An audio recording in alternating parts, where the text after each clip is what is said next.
they were different spines and Yeah. different everything. So it was whatever we could find to shoot. But and now there are so many options out there. Yeah, a new shooter can you can be, really be set up and shooting a 2-inch group within a week, I think. There's so much out there. If you're set up properly and you have good equipment, you can be very successful very quickly.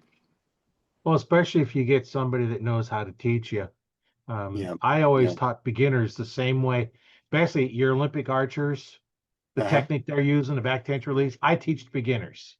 Yes. So it's Yes. not unusual for beginners that have an instructor when you Yeah. buy the bow, because when I sell a bow, I always Mhm. include shooting instruction with it because you need Right. Yeah. that to get their form right in order to get the bow fit them Yeah. right.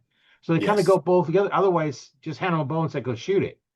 Yeah. And Yeah. if you're not going to teach them how to shoot and set it up for them, and Yeah. it's not unusual for a lot of archers to be grouping really tight groups, um, Yeah. right to start with.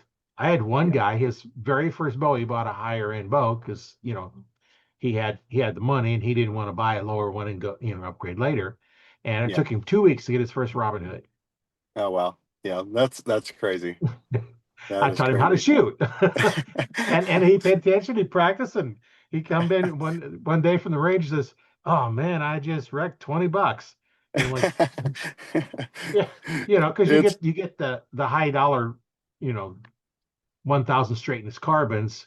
They're a yeah. little bit more expensive, and you could easily Yeah. run, five, Yeah. $10 just for the arrow.